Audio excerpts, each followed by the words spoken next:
Të dashur shqiptar, autorët romak kanë gjetur një fis të çuditshëm kelt që quhet Ilyr Kaunes. Ka dhe një emër tjetër, Iler Kaunes, por fillon me shkronjën H. Ilyr Kaunes. E çdo thot kjo? Pjesa e dytë është shumë e thjeshtë. Kaunes është numri shumës. Kaonët. Kaonët vijnë nga kaonët e Epirit, janë Helen, dhe vjen nga fjala kaos në numrin njëjës dhe kaonët në numrin shumës. Kaunes në latinisht. Ndërsa pjesa e parë është Ilyr ose Iler, që mendohet të jetë emri i lumit në gjuhët kelte, emri i Danubit. Tani, kjo është shumë interesante, sepse fillimi i kësaj fjale është gjetur si folje në helenisht, ka kuptimin i pjerët, i shtrembër, por ka dhe kuptimin të dashur shqiptar që shtypet. Dhe ka marrë kuptimin në gjuhën latine njëta fjalë vulgus, populli, i shtypur. Në gjuhën helene këto quheshin helotët, e shtypur. Dhe që thoni ju, të dashur shqiptar, kjo është në gjuhën e Homerit, Eileo, është në aorist Elsai, është gjithashtu në aorist Ealen, është në dialektin jonik Eileo, dhe kjo është shumë e rëndësishme, sepse kjo fjalë, Eileo, është gjetur pikërisht tek fisi kelt Ilerda, që gjithashtu shqiptohet Eilerda. Është vendi ku është gjetur Ilyr Kaunes. Pra është i njëjti vend. Dhe kjo përkon me foljen helene Ilo, me një L të madhe, të gjatë, dhe ka kuptimin shtyp, nxis, shty. Në gjuhën e Homerit, kjo ka marrë kuptimin e turmave që shtypen, që shtyhen, dhe është përdorur kjo fjalë në tragjedin Triptolemus, e cila, kjo tragjedi e Sofokliut, interpreton një fragment të Iliadës, ku perëndia Hermes vjedh lopët e Apollos. Dhe aty përmendet pikërisht kjo fjalë, e kam kërkuar në fjalorin e Hezikusit të Aleksandris dhe ka kuptimin e turmave, të bagtive. Lopët e Apollos, kështu quhen. Ilada, lopët e shtypura të shtyra, kopeja e lopëve. Pra, Ilyr Kaunes, fjalë për fjalë, ka kuptimin kopeja e kaonëve. Kjo është gjetur edhe në gjuhën e Mesenjas. Mesenja është gjuha e mesapëve në Greqi. Pellazgët mesap flasin një dialekt grek të dashur shqiptar. Dhe ata kaluan në Vlorë, në Mesaplik, pastaj kaluan edhe në Itali. Mesapët janë gjetur shkrimet e tyre në shpella.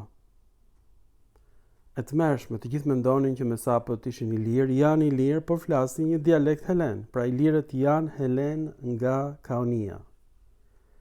Ka kuptimin pjesa shtypur, sklevrit, turmat e Kaonis.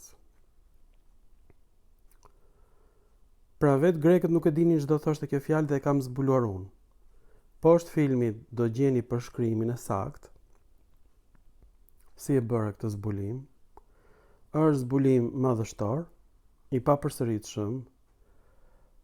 Pra, emrat e të gjitha fiseve ilire janë me origjinë greke, por që nuk kuptohen nga grekët, sepse këto janë variante dialektore, që quhet gjuha pellazgjike, do të thonë gjuha jo zyrtare greke. Kjo është gjuha pellazge, gjuha e folur në Thesali, në një lugin që quhej Pelazgia. Janë grek, nuk janë shqiptar.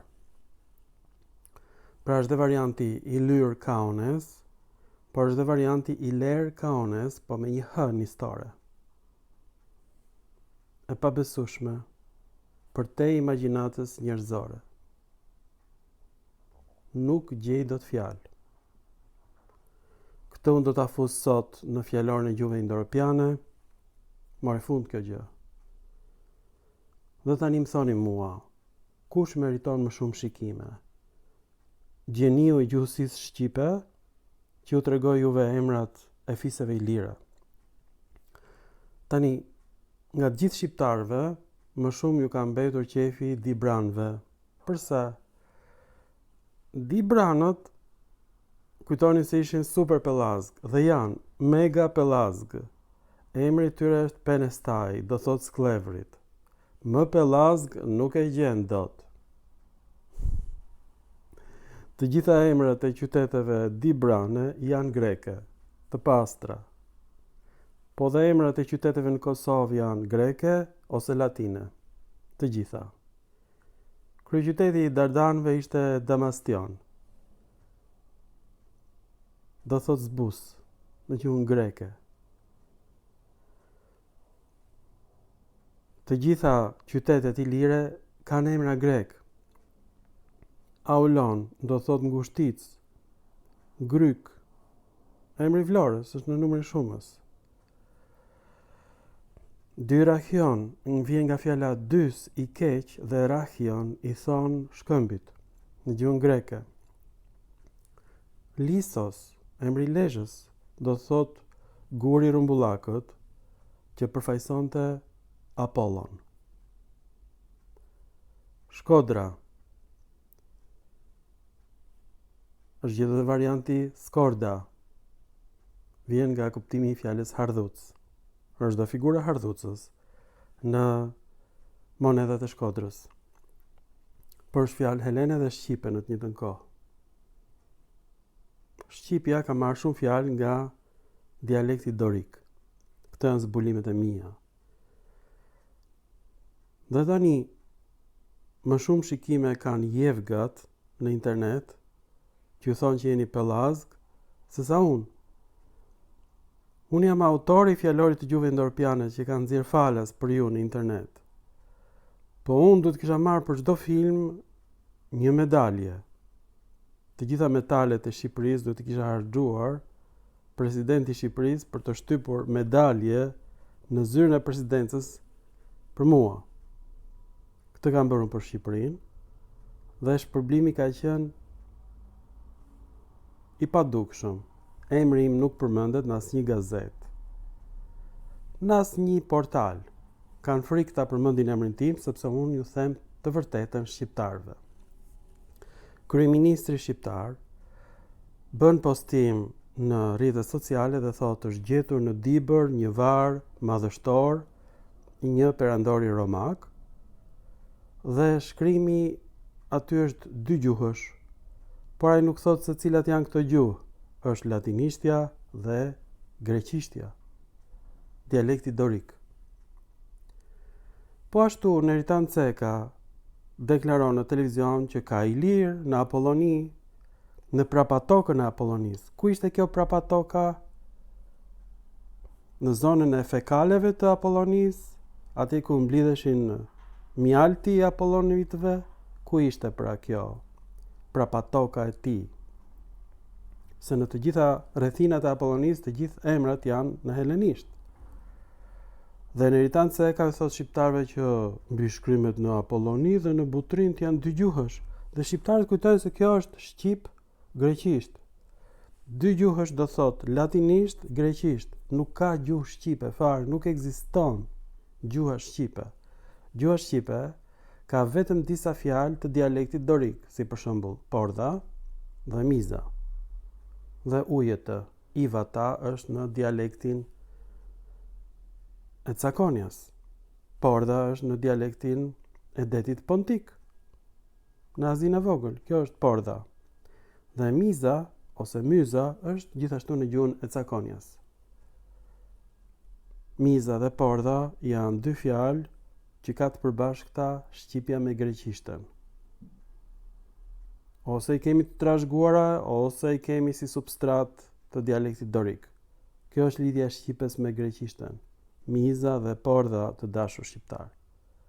Por të gjithë emrat tjerë të fushave, maleve, lumenjve, kështjellave janë të gjitha greke dhe Ilir Kaonët ose Iler Kaonët janë gjetur në Gadishullin Iberik sepse atje ishin kolonit helene. Pra kemi të bëjmë jo me një perandori helene, por me koloni të shteteve helene, që ishin në garë me njëra tjetrën, një lloj si kryeqytetet europiane ishin në garë për të pushtuar Afrikën, Amerikën e Veriut, Amerikën e Jugut. Ka ndodhur një të gjë, po disa mijëra vjet më vonë, sepse gjithmonë një qytetërim më i zhvilluar pushton një qytetërim të prapambetur. Pra që në shekullin e 8 para Erëson, përparësia e grekëve ishte kjo, shkrimi.